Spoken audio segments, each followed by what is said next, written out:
Hey everyone! Melee vs range matchups can be difficult for some players because they don't know when they should all in. Sometimes they go in and get punished too hard for it, then get scared to trade for the rest of the lane. So in this video, I'm going to be going over one of my own high elo games where I'm playing Fizz vs vel'koz. The concepts in this video will apply to any melee vs range matchup. Let's break down the matchup first before getting into the gameplay. Fizz is an AP assassin versus vel'koz, a long range AP control mage. vel'koz has more wave clear, more poke, and more range, while Fizz wins extended and burst trades. At level 6, Fizz can get kills with his shark, but if vel'koz's summoner spells up, he can easily turn it around and kill Fizz as well, since his full combo does just as much damage. In terms of laning, the matchup is actually in vel'koz's favor.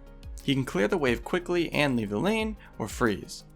Fizz needs to wait for vel'koz to make small mistakes and take advantage of those all-in windows. Knowing this, let's make a game plan. Mission 1, let the wave push. It's impossible to push versus vel'koz, so we need to let the lane push to us. Mission 2, avoid taking too much harass. If we get poked too much in lane, it will prevent us from being able to go for trades, so we need to choose CS wisely. In Mission 3, take advantage of trading windows. Small windows to trade will open up throughout the lane, and we need to take advantage of those and punish. Alright, let's get into the gameplay. As the lane starts, I'm going to wait for these 3 melee minions to get low, then when I go to auto them, I'm prepared to use my E to dodge vel'koz Q. He ends up using it, so I dodge it, grab all 3 CS, then back away. This is pretty standard, but you don't want to be using your E to dodge everything because of the mana cost. It's good to use it here though because I'm full mana, and when taking into account mana regen, having full mana is just a waste. Anyways, since none of the CS are low, I'm sitting out of range of vel'koz working on mission 1, and giving him no ways to harass me. The next wave is arriving now though, which lets me walk up again. If vel'koz autos me with a big wave here, my minions will trade back for me. I use my E to grab a few CS and damage vel'koz a little, but I didn't really play this optimally. I should have just waited for him to use Q and then dodged it with my E. But since I didn't, I take return damage from vel'koz's Q on the way out. A melee minion gets low, and me being the greedy player that I am, I take 2 vel'koz Ws, taking even more harass without even getting the CS. Safe to say, not a good start to mission 2. I just needed to have better movement or give up that CS. The wave crashes now, so I focus on grabbing a few minions, but this is a really important part in any melee vs range matchup. When the third wave arrives, the cannon wave, is when you both will hit level 3. Level 3 is when melee champions can actually start trading back since they will have all 3 of their abilities, except for Diana since she has no mobility, and Talon since he can trade at level 2. So you should always be ready to hit level 3 and look for a surprise all in if they don't respect it. We both hit level 3, so I walk at him to bait out his abilities, then Q to a minion to close the distance. I was going to look for a trade here, but I decided not to since this is around the time junglers can be ganking. But the way I initiated the trade was something you should pay attention to. When playing melee champs, you don't want to just sit back the whole time then only walk up when you want to trade. Just by walking at them you can bait out their abilities, which puts pressure on them and opens up all-in windows. Right here, I bait out his E and Q, which are his 2 main spells that can mess up my all-in. And since I baited them out, a window opened up for mission 3, but I got scared of the jungler and backed off. Anyways, I go back to missions 1 and 2, grabbing CS and avoiding harass while the lane is pushing. I use my E to dodge his E only because he uses W with it. So if I didn't dodge the E, I would have got hit by the first part of the W, then the E, then the second part of the W, which would have also procced his passive, doing a large chunk of damage. After he uses all of his abilities like that, a window opens up for mission 3. He has no way to trade back, so if he lets me jump on him, I can win the trade. So I walk at him and he doesn't respect it, letting me proc electrocute with my Q auto W combo for a nice little chunk. After that, I go back to collecting my CS, waiting for my cooldowns. What happens next is super important when it comes to mid lane for any matchup, not just melee vs ranged.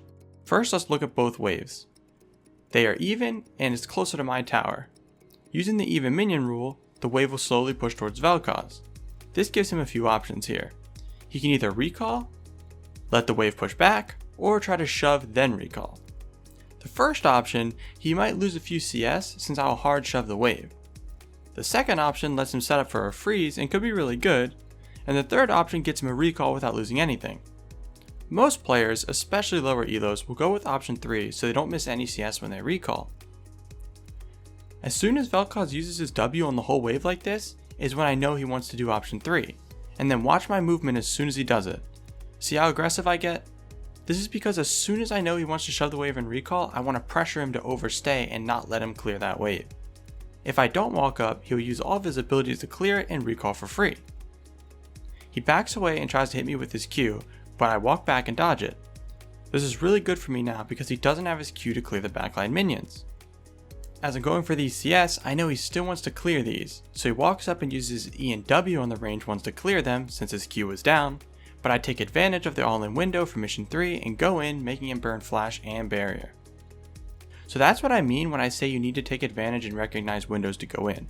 I knew his thought process was, I'll just use my E and W on these minions to clear them, then back off and recall. And since I knew that, I was able to punish him really hard.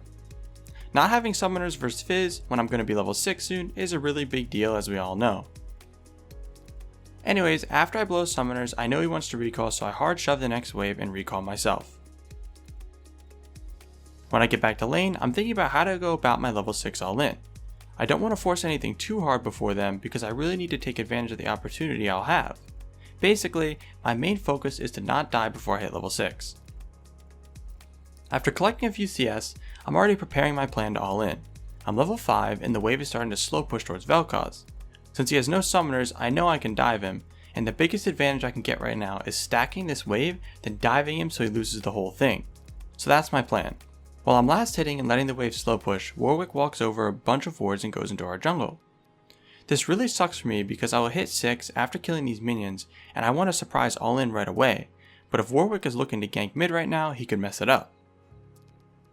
I finish clearing the minions and hit level 6, then leave vision to dissuade Warwick from ganking mid if he's looking to. I notice vel'koz is trying to stop the minions from crashing to last hit easier, and since he can't see me when I'm behind this wall, and I see Warwick top river, I figure I have enough time to look for a one-shot. I land my shark since vel'koz couldn't see me, burst him quickly, then run towards my jungler doing dragon.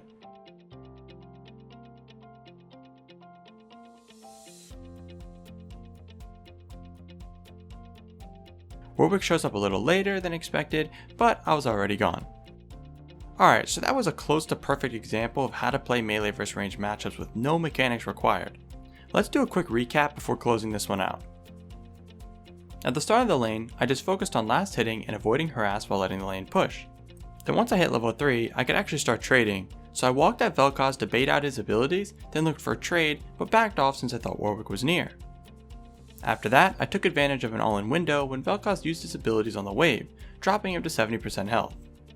Then vel'koz uses W on the wave, letting me know he wanted to shove and recall, so I got really aggressive and went in, making him blow both summoners. After shoving the wave and recalling myself, I came back to lane at level 5, preparing for a level 6 all in. I wanted to go as soon as I hit 6 since the wave was slow pushing, but Warwick was in our jungle.